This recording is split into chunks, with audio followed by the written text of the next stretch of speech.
Ogun State, without a doubt, today has become the investor's destination of choice. And that has to do more with our geographical location, because we are the only neighbor that Lagos State has.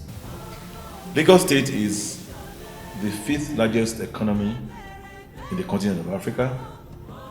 It is the #1 economy in Nigeria. It is the financial headquarters of Nigeria. And being the only neighbor that Lagos State has, we are what we describe as being the New Jersey of Nigeria. What New Jersey is to New York is what Ogun State is to Lagos State. So we represent the overflow of Lagos. Ogun State is 16,000 square kilometers in size. We are about probably 4 times the size of Lagos. We are a state that you cannot go from that financial capital of Nigeria to the rest of the hinterland without going through Ogun State, either by land, by sea, or air. So that in itself represents our comparative advantage over other states. We are also a neighbor to the West African sub-region through the Benin Republic. So today, you find out that there are a lot of companies, industries, manufacturers that have been in Ogun State for years. And the primary reason for that is, one, Lagos State houses the busiest airport and busiest seaport. So they're able to bring their raw materials in from Lagos into Ogun State, process it, distribute back to Lagos, or distribute to the hinterland. That was what brought them to Lagos, from Lagos to Ogun, because Ogun has the land expanse to accommodate them. But beyond that, we enjoy a crisscross of gas pipelines.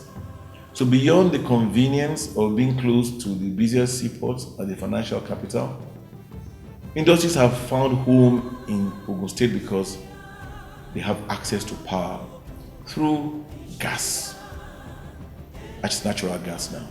So when you look at the combination of geographical location, power, land size, that we as an administration, when we assumed office, looked at all those factors and decided that this must inform our vision. And that vision we encapsulated as that which is to provide a focused and qualitative governance, whilst creating an enabling environment for public-private sector partnership, which we believe is very fundamental to the economic growth of the state and the individual prosperity of our people.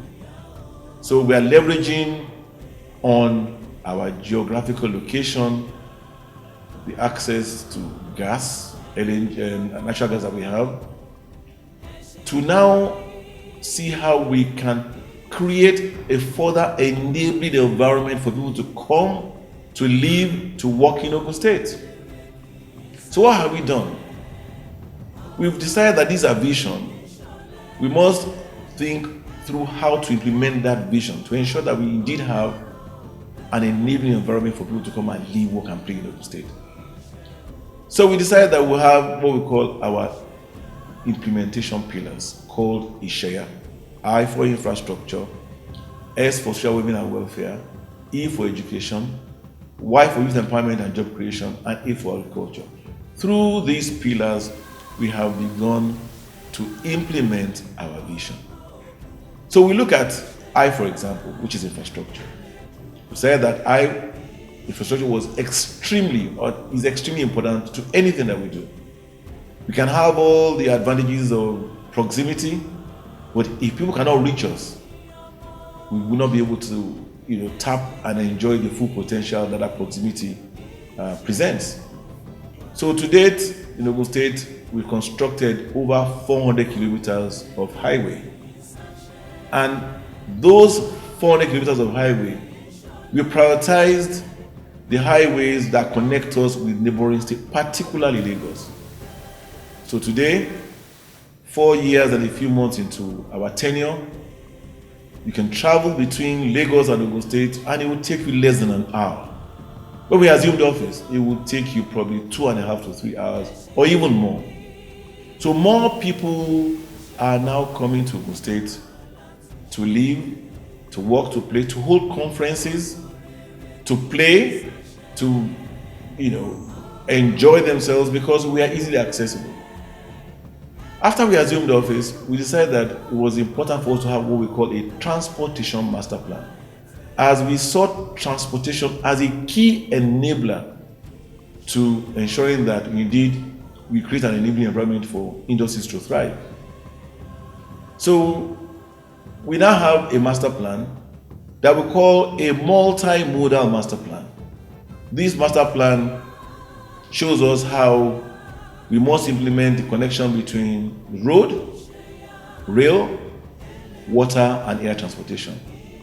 We have since begun the implementation of this master plan. And today, 4 years and a few months down the road, we have built a world-class airport in Ogun State. This airport story indeed actually started since 2006, where the first license for an airport was approved for Ogun State. However, it remained a PowerPoint airport, as I usually call it.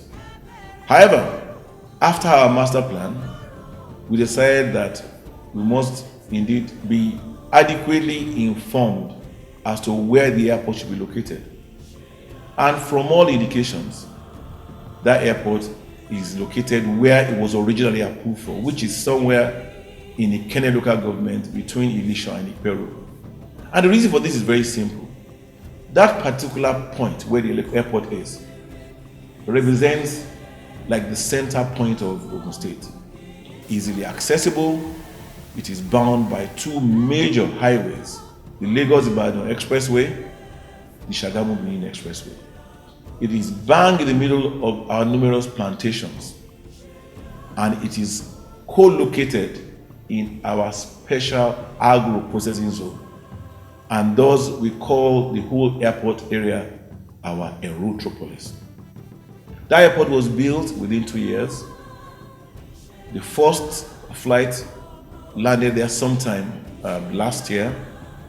The airport will resume and begin commercial operations sometime before the end of the year. It is built to be a passenger airport, to be a cargo airport. It's an international airport. It's been built to be a truly international airport, to best of standards. It is the airport that has the longest runway in Nigeria, and of course, built in line with the world best practices. The whole idea of co-locating this airport in a special processing zone is such that all the entire value chain of agro produce that will be occurring in that zone, as raw materials are coming from different plantations that we have in Ogun State, be it cassava, be it cashew, be it oil palm, be it rubber, be it cotton, and so many others, be it eggs, be it poultry. As the raw materials are coming into the special processing zone and are being processed, those that need to be air freighted can be air freighted from that airport to the rest of the world. Like they say, when you build a road, it takes you from one location to the other. But when you build an airport, it takes you from one location to the rest of the world. By this world-class international airport that we constructed in Ogun State is now open to the entire world. I always like to say that in Ogun State, we are the industrial capital of Nigeria because of all the aforementioned. We have a lot of natural and mineral resources, amongst which you have limestone, we have silica, we have lithium, and so many others, calcium carbonate, and so many others. Different kinds of clay, suitable for many things. And that explains why we have the largest cement companies in the Nigeria right here in Ogun State. In Ogun State, we produce the highest number of tons of cement. The biggest cement factories in Nigeria, in Africa, is actually in Ogun State. We have Lafarge, we have Dangote, and we have others that are also springing up. But besides that, we have all the multinationals. We have Nestle, we have Cadbury, we have Unilever, we have Meyer Baker, we have international breweries, we have Olam, we have flour mills, and the list goes on. As a matter of fact, I always say that if you are not in Ogun State, you are not yet in Nigeria.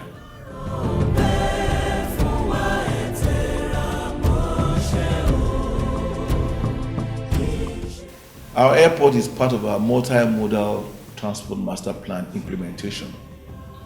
And what an airport represents is an opportunity that allows for investors in terms of passenger travel to take off from anywhere in the world and land in our state. So in the first instance, our state now becomes accessible to those that are traveling by air.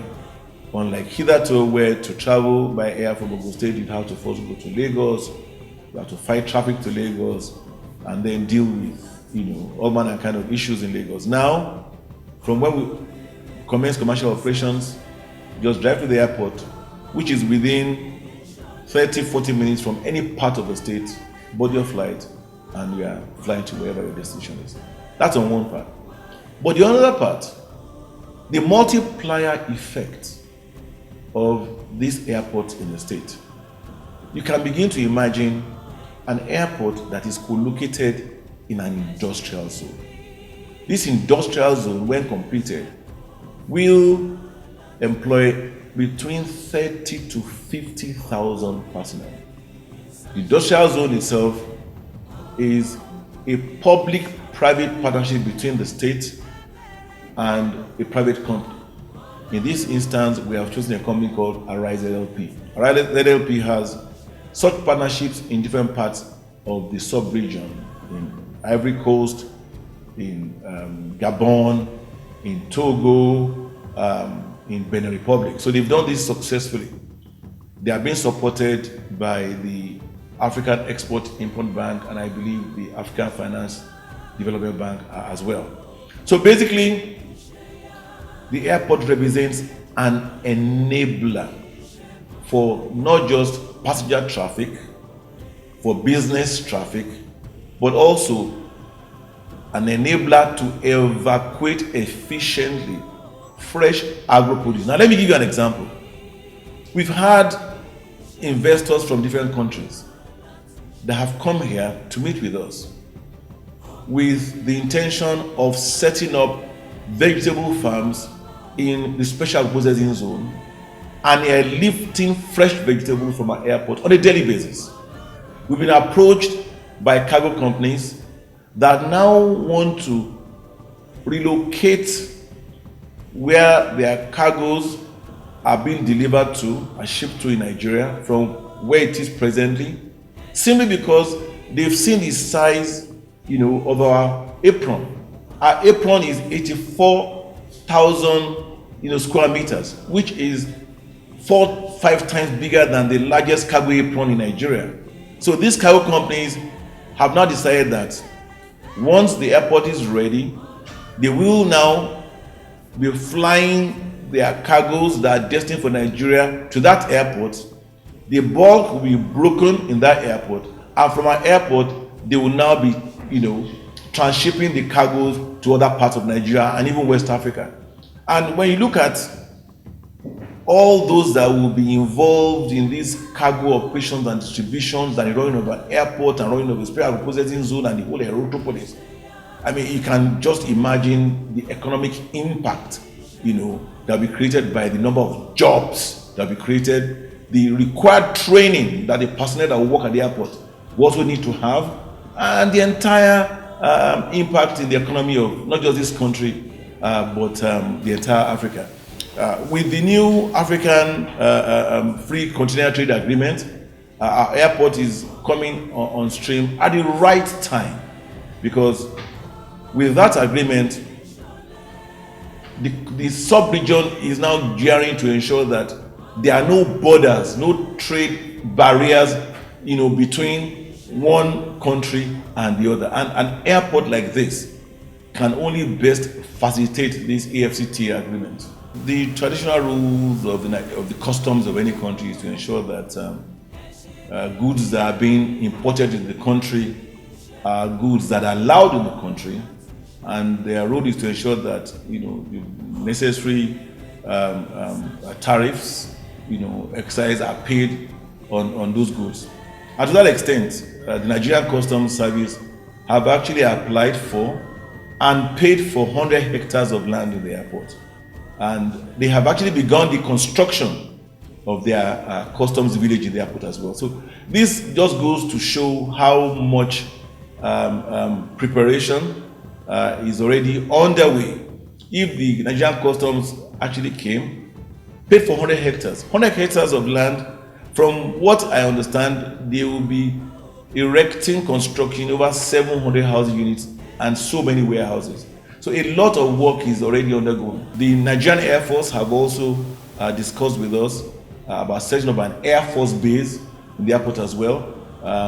We're also talking to others who want to set up a flying school in the airport. Others have also come because they want to set up what they call an FBO, which is a place where planes are maintained, parked, and serviced, rather than planes being taken outside the country. This in itself will also conserve, the country of the needed foreign exchange. So the amount of activity that we will be seeing the next few months at the airport is best imagined. And as you know, our plan when we embarked on this airport was not of desire to build and run an airport. We are a state government. But we were not willing to wait and be looking and searching for others to come and build an airport for us, knowing that may not even happen in the 8 years of administration. So we decided that we would buy the bullet, we'll make the investment, we would de-risk the project, and then we'll concession to others. And that's exactly what has happened. To date, we have received unsolicited offers from others that are serious about taking over the airport on a concession. And we're talking to them. We're extremely excited about the level of interest that we have seen. And this is what we actually wanted to achieve. That is why we built this airport to world-class standards. If we hadn't, this airport has the longest runway in Nigeria. It has the best constructed runway in Nigeria, the best constructed airport in Nigeria. Our terminal building is the best terminal building in Nigeria. Our lounge will be the best terminal lounge in Nigeria, because this is what we wanted to do and what we set out to do. So we're excited about the opportunities that this has presented. We've opened Ogun State to the whole world.